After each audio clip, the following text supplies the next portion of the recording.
Welcome back, everyone. This is part 1 of Module 6, Qualitative Adaptations in Word Reading, and we're going to be focusing on modeling. So just to remember, the purpose of qualitative adaptations within our DBI process is to increase the effectiveness of our instruction by adjusting or adapting the way we teach important content. So we know that what we teach is really important, but also that how we teach that content is really critical, especially for those students who are experiencing reading difficulties. So when we make qualitative adaptations in reading, what we're doing is we're adjusting or adapting the way we teach to intensify our instruction, to increase learning. And modeling is a really key component of that idea of how we teach important content. So the objectives for part 1 are that you will learn what effective modeling looks like in intensive reading interventions. So we'll go through the features of effective models and what good modeling looks like. This sort of feature of effective models, or these features of effective models, are also helpful in that they can act as a tool when we're evaluating the quality of our lessons, our curriculum examples, our intervention programs. We also learn how to adapt reading instruction to improve instructional modeling. So if we find that modeling might be lacking in some of the lessons that we're using, how do we adjust or adapt our instruction to increase the effectiveness and the quality of the models? So we're going to be thinking about modeling within our larger framework of explicit instruction. And the part of this framework that focuses on modeling is this part here. So the idea behind modeling is that this is where we show and we tell students about new skills and strategies through providing clear explanation and planned examples. This is the I do part of instruction. This is where we show students how to do something new. So why is modeling important? Why are we learning this? First, we know that students experiencing reading difficulties will not discover effective or efficient reading skills and strategies on their own. We can't just wait and assume that students are going to pick this up on their own. That if we just give them enough time, they'll catch up and they'll figure it out. We know that's just really a low probability occurrence. It's not going to happen. And one of the reasons for that is that the strategies that expert readers rely on are really effectively hidden from students experiencing reading difficulties. Right? When we think about it, what does good reading look like? If you see it, what does it look like? Well, really, it looks like a student sitting there looking at a book very intently, but there isn't really much else going on. Right? You may see a page turn once in a while, but what you don't see is a sort of overt demonstration of those kinds of skills and those kind of strategies that make that reader good. And in a sense, when you think about it, it's kind of silly to say, well, you should go over there and watch Isabel read for a while and see if you can figure out why she's such a good reader. You're not going to really get anything from that. So the goal of modeling, then, is to really let students in on the secret of reading success by making skills and strategies explicit. I like this idea of letting kids in on the secret. It really is about showing them what it means to be a good reader. This is what it looks like. Here's how you do it. Here's how you can become a good reader. The other thing about modeling and explicit instruction is sometimes we think that there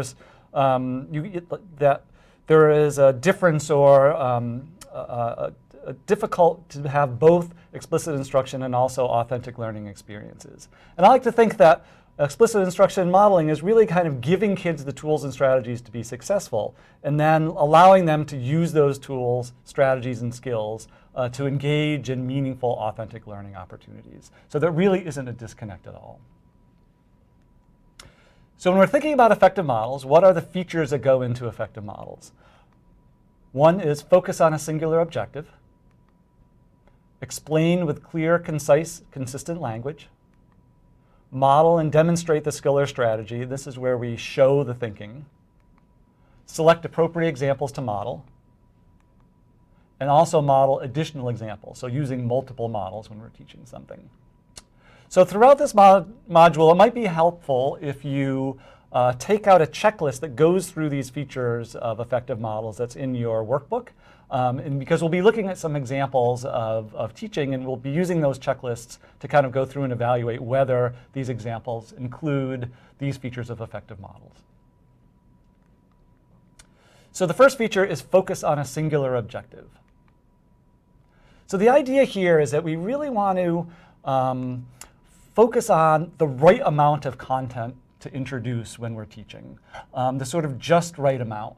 And this seems easy, but it's actually difficult. We really have to have an understanding of the content that we're teaching, and we also have to have a real understanding of our students as well, so that we can focus on the exact content that we're learning that's going to be appropriate for the student. And one of the things that we really think about is really trying to focus on one singular objective. What's the key content that we're teaching today or that we're going to be modeling and demonstrating? So an example of this might be, today we are going to learn the sound for the letter B. And again, this is pretty straightforward. It's clear this is a singular objective. So we can give that a check mark. On the other hand, here is another objective. Today we are going to learn the sounds for the letters A, B, C, D, and E. So clearly this is not a singular objective here. But this also helps to point out why we think about this. And one of the things that we want to do is we want to introduce a manageable amount of information. And we also don't want to introduce content that's going to be confusing. So when you look at this right here, what do you think could be confusing for students? Well, when you look at this and you see A, B, C, D, and E right away, I think about that both B and D are the letters that students often get confused.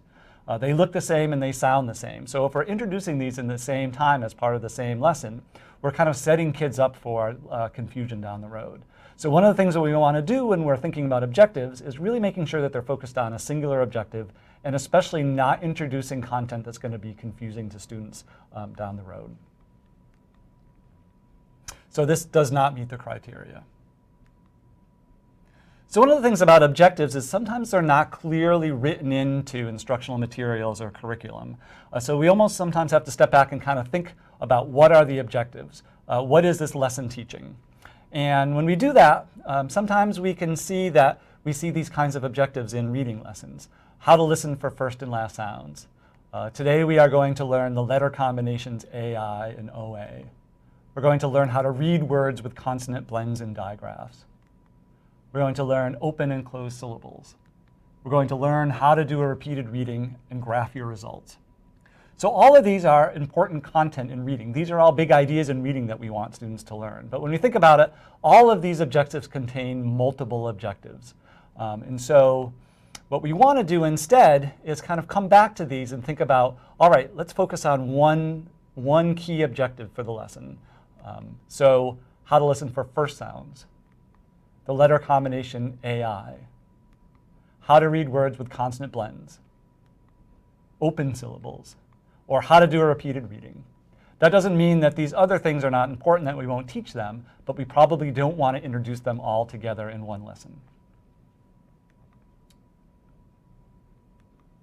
The other thing we know about learning objectives is oftentimes we want to see a learning outcome as well as a sort of behavior that goes along with it. So in this learning goal, we see that students will demonstrate phoneme segmentation by isolating each sound in a 3-phoneme word presented orally.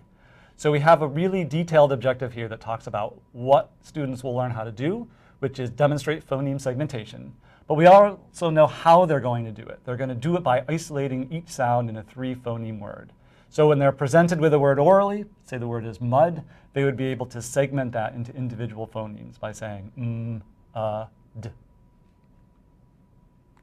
So that gets a check.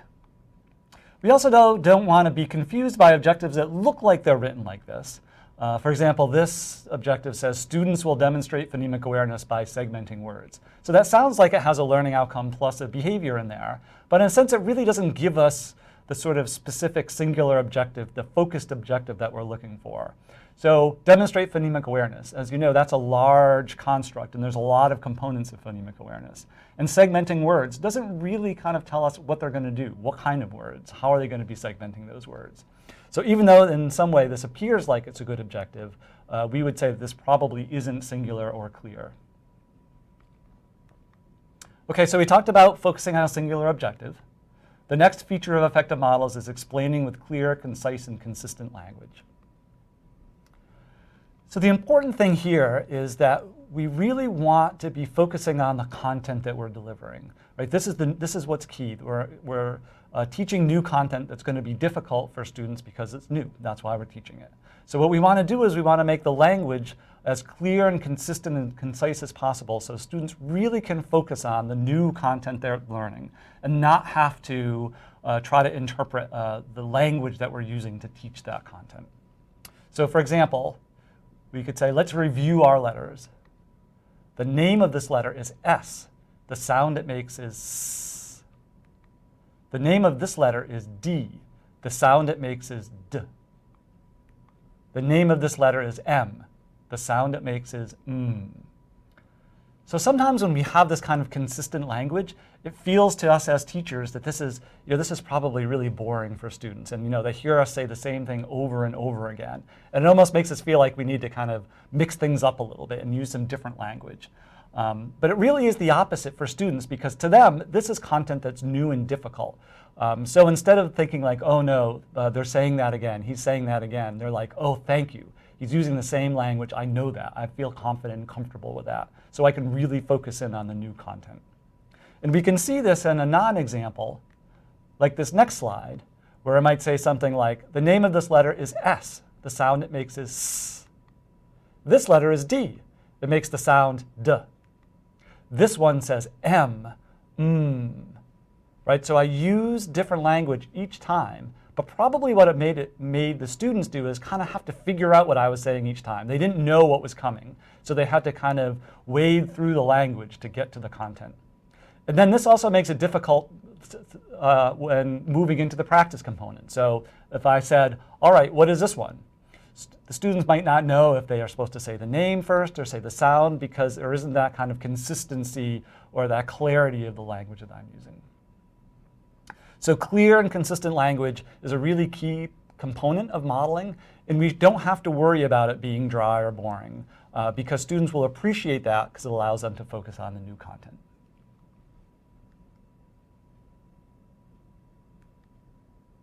So our next feature of effective models is modeling or demonstrating the skill or strategy by showing the thinking.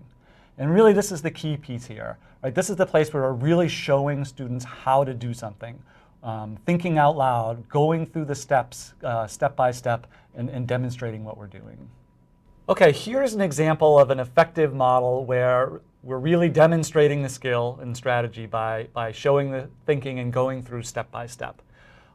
So this example is reading a word. So watch me read this word. I'll touch under each letter and say its sound. I won't stop between the sounds. Mud. Now I'll say it fast. Mud. The word is mud. So again, here I really showed exactly what I did, step by step. And I used my finger to kind of walk students through the process. We also have these 3 squares that kind of helps them focus on that each letter represents one sound. So it's really broken down and modeled and demonstrated. So that gets a check. So here's another example, and see what you think of this one. So in an open syllable, the vowel makes the long sound. It says its name. Okay, so who can read one of these syllables? So what did you think about that example? Was there a sufficient modeling or demonstrating in that one? And the idea here is probably not, because here I'm using kind of clear and consistent language. I'm talking about how you read an open syllable, but I never actually showed you how to do it. I never read the syllables myself. We went directly into asking the students how to do that. So a better example of that might be this. In an open syllable, the vowel makes the long sound. It says its name. So I'm going to show you how to read these open syllables. First, I'll say the sound, then I'll read the syllable. I, tie. O, row. A, may. E, lee. So again, that's just a little bit of difference, but that's the real key between whether students are going to see an effective model or whether they're going to be kind of moving into the practice component without really seeing it demonstrated step by step.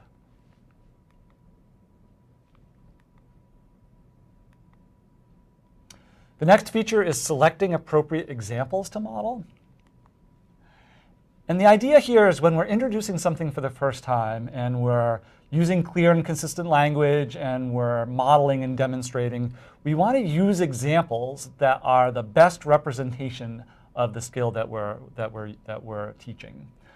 We want to make sure that it really meets all the criteria and that it's a really good example to start with. It's a really good example that shows the skill. So tell me what you think about this one. This is a little bit subtle. So watch me read this word. I'll touch each letter and say its sound. I won't stop between the sounds. T, p. All right, now I'll say it fast. Tip. The word is tip. So what do you think about that?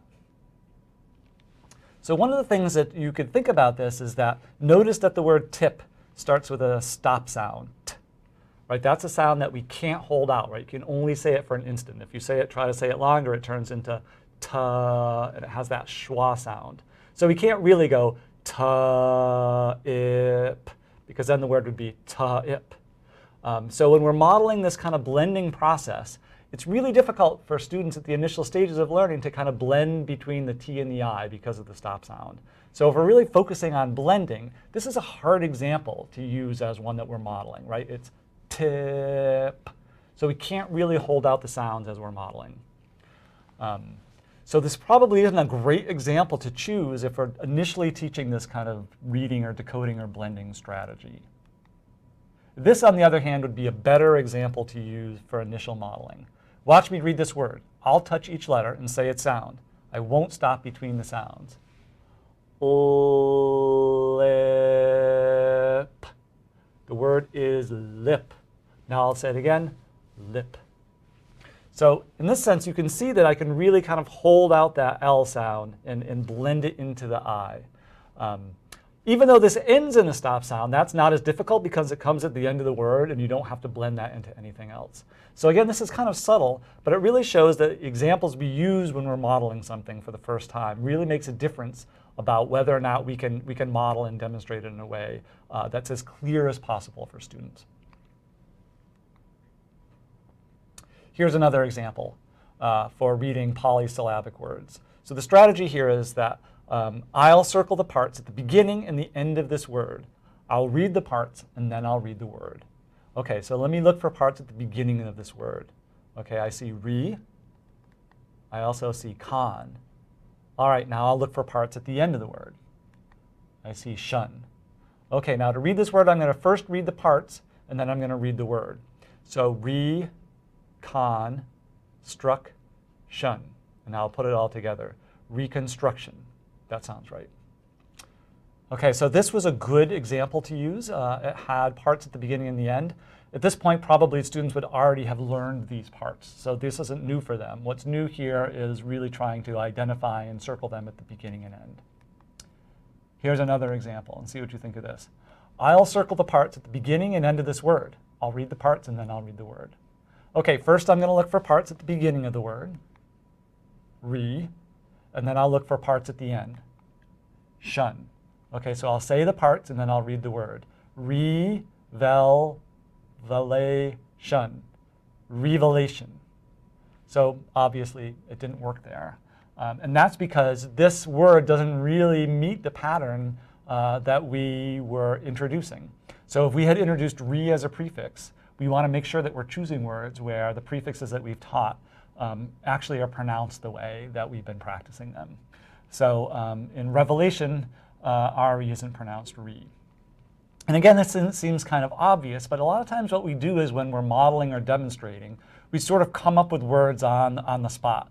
Like we might have something written in a curriculum program, but then we say, well, we should probably model a few more, and we kind of try to just think of them on the spot. And when you try to think of things on the spot, oftentimes this is what happens. You may come up with an example that's not the best example for modeling the skill or the strategy. So it's really important to think about ahead of time of what are those examples that we're going to use to model and demonstrate. So this one gets an X.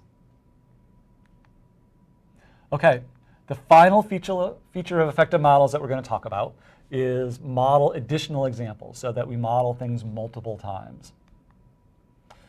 So let's see what we think about this example. We just learned that the sound spelling a consonant E makes the long A sound. Now I'll show you how to read a word with the sound spelling a consonant E. First I'll say the sound, and then I'll say the word. OK, so here the sound is, get my finger the right way, A. And so the word is cake. All right, so now it's your turn to read some words with the sound spelling a consonant E. Ready? So the idea here is I modeled it the right way, although I had a little trouble with my fingers. But I modeled it saying, first I'll say the sound, then I'll say the word. The sound is A, the word is cake. But then I went right on to give you practice, to give the students practice. And this is a lot of times what we see in kind of traditional instruction, right? I'll do one on the board, you do the rest. And for most skills and strategies, especially for kids that are experiencing reading difficulties, modeling one example probably isn't enough. So what we want to do is model multiple examples that sort of show the range of words that might work for that pattern or for that skill or strategy. So instead, we might do this. We just learned that the sound spelling a consonant E makes the long A sound.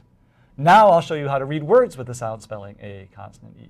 First I'll say the sound, then I'll say the word. OK, so the sound here is A. The word is cake. The sound is A. The word is tape. The sound is A. The word is save. The sound is A. The word is flame. OK, so what I did here is just model things the same way, but I showed multiple examples, right, that showed how a consonant E shows up in different words with different kinds of consonants and different beginnings. So after seeing a range of examples modeled, students are better able to practice with guided practice because they've seen multiple examples and they don't end up stipulating on one feature that came from that one word that was modeled. OK, so that is a brief kind of review of the features of effective models that we think about when we're modeling reading content. And we looked at some examples and non-examples of what those might look like if you were evaluating a lesson or some instruction. And the next piece we're going to do is have a lead teacher demonstration with Katie. And what she's going to do is briefly model a lesson introducing a phonemic awareness skill. And what I'd like you to do is watch this video and then pause at the end of the demonstration and use your checklist to go through and see if you can evaluate each of those features. So go through and decide whether or not the lesson that you just saw incorporates or include those features of effective models. There's also a space that if you think that the model was not effective or it didn't meet one of those features, there's a place for you to sort of jot down some notes about how you think you could adapt or revise the lesson to make it more effective, to more effectively include those features of the modeling that we've been talking about. Today we're going to learn how to listen for the first sound in a word and change the sound to make a new word. I'll show you how to listen for the first sound in a word. For example, the word tree starts with the same sound as table, tightrope, and Ticonderoga. Everyone, what does table start with? Great job. Now I can change the sound in table to make fable or label. Now it's your turn. Who can tell me the first sound in gentleman? OK, so we just saw Katie demonstrate a lesson teaching phonemic awareness. And as you could probably figure out, it was a pretty bad example. So let's just go through our features of effective models and talk a little bit about what made it either a good example or a non-example. So first, did Katie focus on a singular objective when she was teaching this lesson? So the big idea here was phonemic awareness. But what she said is that they're going to work on identifying the first sound in a word. And then she also said, and changing it to another sound. So those are two important skills for phonemic awareness, but those are definitely not a singular objective.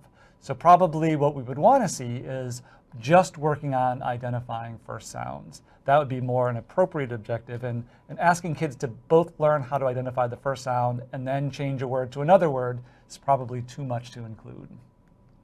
Did she explain with clear, concise, and consistent language? For me, it was really difficult to kind of wade through her language to try to understand what she was asking the students to do. She said the first sound in tree is the same sound as the first sound in table and Ticonderoga. And so it was hard to actually figure out what she was wanting the students to do. Instead, we were trying to kind of interpret her language to kind of understand what it was. So I would say that this, again, is not a good example of clear, concise, or consistent language.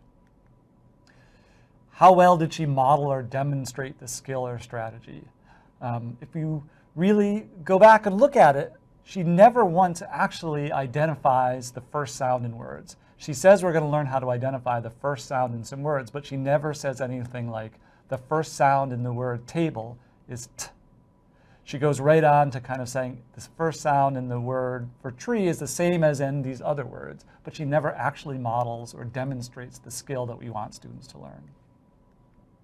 Select appropriate examples to model. She uses the word tree, and because tree starts with a sort of TR blend, that it might be more difficult for students to listen for the first sound in that word than a word that had just one sound at the beginning of the word. It also might be easier to listen for a sound if it was a continuous sound. So it's probably not the best example to start with. We probably want to think of another example if this was the first time that students were learning how to identify a first sound. Finally, did she model additional examples?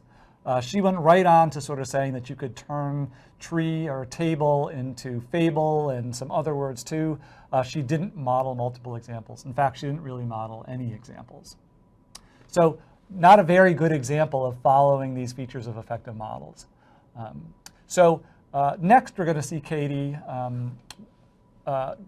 provide and deliver this lesson again, but this time it's going to be revised to try to be a positive example of what effective models look like. So now you can watch that video and see whether she made those changes that we talked about. We are going to learn how to say the first sound in a word. This is man. Everyone say man. I'll say the first sound in man. Is the first sound in man. I'll show you again. This is sun. Everyone say sun. I'll say the first sound in sun. S is the first sound in sun.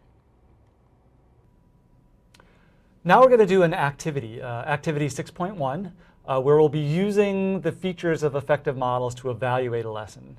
You can see the lesson here, lesson 14, reading words with EA. So what I'd like you to do is, using the checklist from your workbook, is to read this lesson and then go through the checklist and decide whether you think this lesson meets these different features of effective models. And if you think that the example doesn't meet a feature, jot down some notes about how you think this lesson could be adapted or revised or adjusted to better incorporate that feature. So what I'm going to ask you to do is stop the video and use the checklist to go through and evaluate this lesson for features of effective models.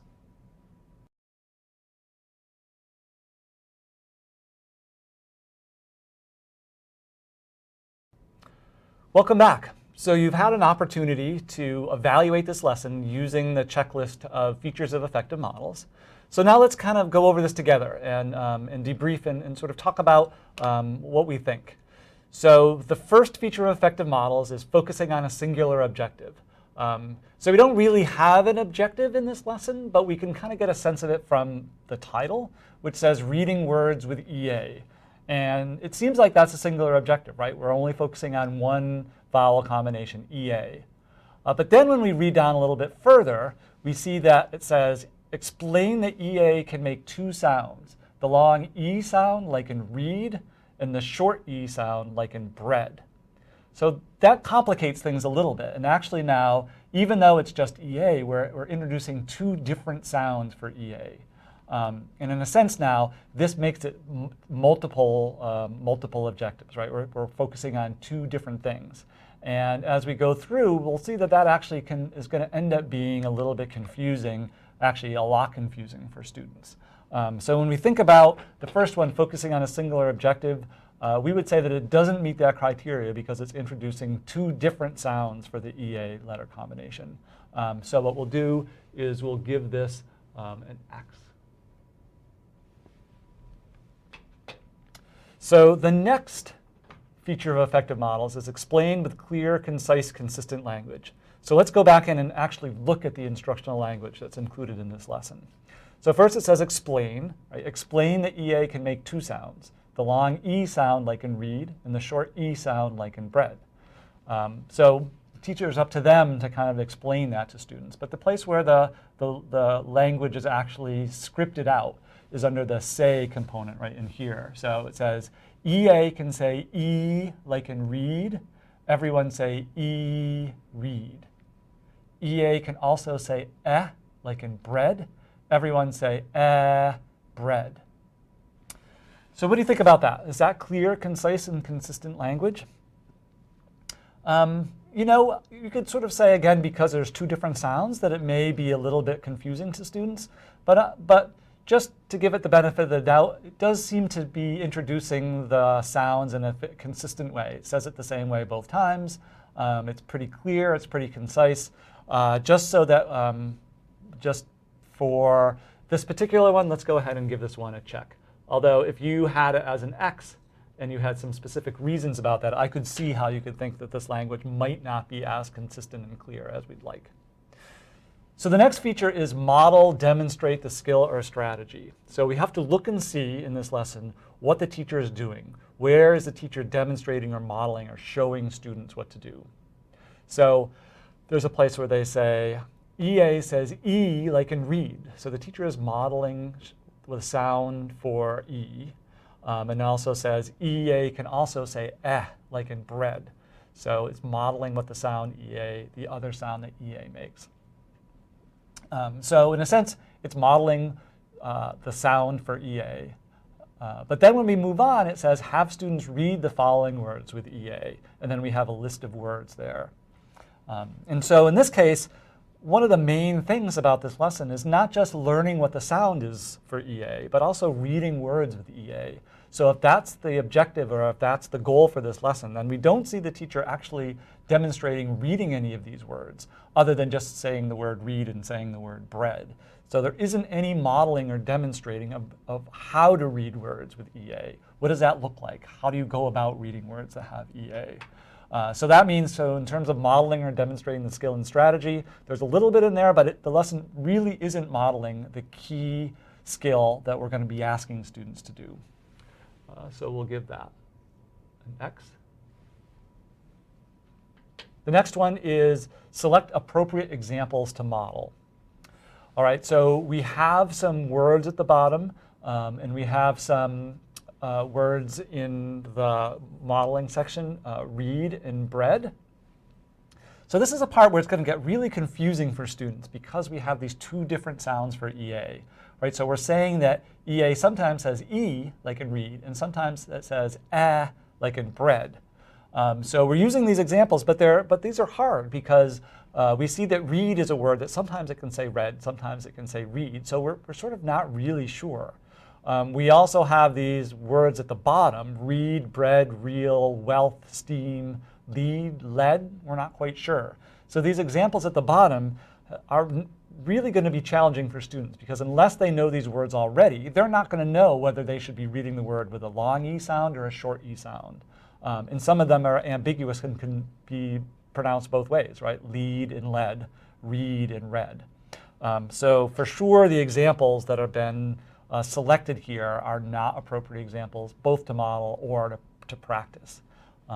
So we will give that an X. Finally, model additional examples using multiple models. And really, we just have one example for E that says E, read, and one example for EA that says as in red, or bread. So we don't have multiple examples. It moves right on to practice where students have to read the words by themselves. So we'll give that an X also. All right, now that we've evaluated the lesson, let's see what it would look like if we adapted this lesson to increase the effectiveness of the modeling based on those features of effective modeling that we've been talking about. So here's a revised lesson, and let's talk through it and see what the differences are. All right, so lesson 14, introducing EA. So I think it's making clear here that we're introducing this letter combination for the first time. so that we're trying to focus on a singular objective. And again, you'll see in a little bit lower that we say, these letters usually say E. Everyone, what do these letters usually say? That's right, EA usually says E. So we're only focusing on one of the sounds that EA makes. And we'll work on this so that students really get firm with being able to read EA as E and just practice on words where EA says E. And then later on, once they've mastered that and are really firm, we'll introduce the second sound for EA. But we won't do that until students are really firm with it as a long sound. And again, this is the idea of not trying to introduce information together that's going to be confusing to students initially. All right, so we used clear and consistent language to model what the sound is for EA. And so we might say, again, these letters usually say E. Everyone, what do these letters usually say? That's right, EA usually says E. And then we may actually want to end the lesson there. That may be enough for one day just to introduce EA that says E and not move on to reading words with EA. But this example here, I've included that we'll actually move on to read words with EA, and that would be if students are feeling pretty comfortable with their blending and their decoding skills so that we can incorporate this new sound into a strategy that they already know. So we could say, I'll show you how to read words with EA. First, I'll say the sound, and then I'll say the word. So we would have a list of words, and then I could say, OK, sound, E, word, eat. Sound, E, word, real. Sound, E, word, meat. Sound, E, word, bead. The other thing there is I chose these examples so that they all are consistently examples where EA says E. It's interesting, some of these things like, I guess there is an example here, but even if there was one in here where EA sometimes says that wouldn't be a problem because we're teaching that whenever they see EA right now, they're going to say E. So they would be consistent and reliably correct every time. The other thing that I did is I modeled and demonstrated the strategy. The strategy here in the initial stages is identifying what the new pattern is in each of these words, E, and then reading the whole word, so blending it together. And we're underlining EA at this initial stage of learning to kind of draw students' attention to this as a combination that goes together. We're not thinking about E and A separately. We're thinking it together as a vowel combination. So we've also modeled multiple examples. So we just didn't do one, we did 4 examples. So now, hopefully, we've revised this lesson to be much more supportive for students who are in the initial stages of learning because we've followed the features of effective modeling. Okay, now we're going to evaluate a video. So we're going to be watching a video of Amy, who's going to be working with 3 kindergarten students on some early decoding practice. So she's going to be teaching them some beginning reading strategies. So what you're going to do is you're going to watch the video, and you're going to evaluate it based on these features of effective models that we were talking about. So watch the video, and after watching the video, you can pause and then use the checklist to evaluate based on these features of effective models. If you also have some ideas about how to potentially adapt or revise this to make it more effective or more intensive, you can also do that. So now we will watch the video of Amy, and you can evaluate it based on your checklist. Pan. Some of these words that we just practiced. Yay. Okay, my turn to read a word that begins with a quick sound. Now, you have to watch. This one starts with a quick sound, so I got to get right to the next sound, okay? My turn first. Here I go. Pan. Now I'll say it fast. Pan. The word is pan. Let's read this word together. Now watch carefully because it starts with a quick sound. So we have to get right to our neighbor. Ready, go. Pan. Say it fast. Pan. What's the word? Pan. Pan. Now do it without me. Okay, I'm not going to help you this time. Hook it to your neighbor. Ready, go. Pan. Say it fast. Pan. What's the word? Pan. Good job. Your turn to read this word. First you'll say the sounds slowly, then you'll say them fast. Watch the pen. Ready, Joseph? Ready, Carl? Mark, he's ready. I can see his eyes. Ready, go. Say Say it fast. Am. Nice job. We don't need to clap during this part. Way to be ready though, Carl. Okay, now we're going to read another word, and I'm going to start it because it starts with a quick sound. So this is Mrs. Rietma's turn. I'm going to get right to the next sound. Here I go. Did. My turn first, sweetie. I'm glad you're ready though, but let me have a turn this time, okay? Did. I'll say it fast. Did. The word is did. Now, this time do it with me. You ready? Carl, Marky, Joseph, all of us, ready, go. Did. Say it fast. Did. What's the word? Did. Did. Thanks for a quiet table. Now, Okay, let's talk a little bit about this example. We'll play the video again, and we'll stop at different places and debrief and talk a little bit about what some of the things that we saw in this video, particularly related to modeling. All right, so let's start. read some of these words that we just practiced. Yay. Okay, my turn to read a word that begins with a quick sound. Okay, so that was quick, but when we're talking about the objective here, she's saying, my turn to show you how to read a word with a quick sound. So what she's saying here is that the objective of this particular part of the lesson is reading words that start with a stop sound, so a sound like d or p. And so the objective for this is that, and that's a singular objective. And so we would say, or I would say, that this probably meets the criteria for having a singular objective for this part of the lesson, which is reading words that begin with a stop sound. So we'll start up again and listen. Now, you have to watch. This one starts with a quick sound, so I got to get right to the next sound, okay? My turn first. Here I go. Pan. Now I'll say it fast. Pan. The word is pan. Let's. Okay, so this is the part where she was modeling and demonstrating. And the first thing we need to think about was whether she's using clear and consistent language. So she talks about that it starts with a quick sound, and so she has to get right to her neighbor, sort of blending directly from the stop sound into the vowel. To me, that's pretty clear. You have to sort of understand what she's talking about in getting to the neighbor, but she uses that wording a couple times when she talks about it later in the lesson too, that I have to start and get right to my neighbor. So I have to blend directly through the stop sound into the vowel. So in a sense that she's using that language every time she talks about reading a word that begins with a stop sound. And then she also models first. She says, it's my turn first. I'll show you how to do it. She has to go pan, and then she says pan. The word is pan. So I would say that she definitely models first and demonstrates to do it before the students do it. All right, so let's keep watching. Read this word together. Now watch carefully because it starts with a quick sound. So we have to get right to our neighbor. Ready, go. Pan. Say it fast. Pan. What's the word? Pan. Pan. Now do it without me. Okay, I'm not going to help you this time. Hook it to your neighbor. Ready, go. Pan. Say it fast. Pan. What's the word? Pan. Good job. Your turn to read this word. First you'll say the sounds slowly, then you'll say them fast. Watch the pen. Ready, Joseph? Ready, Carl? Mark, he's ready. I can see his eyes. Ready, go. Say it fast. Okay, let's talk about this for a minute. So now they're reading the word am. She doesn't model this one. So why do you think that is? My guess is that they've already practiced decoding or blending words that begin with a continuous sound. So am begins with a, and you can hold that out. So this is one that she's not modeling because they've learned it before. So they're going directly to giving the students practice with that.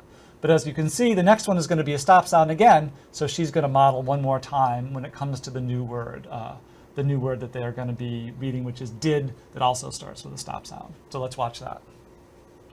Yeah, nice job. We don't need to clap during this part. Way to be ready though, Carl. Okay, now we're going to read another word, and I'm going to start it because it starts with a quick sound. So this is Mrs. Rietma's turn. I'm going to get right to the next sound. Here I go. Did. My turn first, sweetie. I'm glad you're ready though, but let me have a turn this time, okay? Did. I'll say it fast. Did. The word is did. Now, this time do it with me. You ready? Carl, Marky, Joseph, all of us, ready, go. Did. Say it fast. Did. What's the word? Did. Did. Thanks for a quiet table. Now, Okay, so she modeled again with the word did. She used the same language that I'm going to get right to the next sound. I'm going to hook it to my neighbor.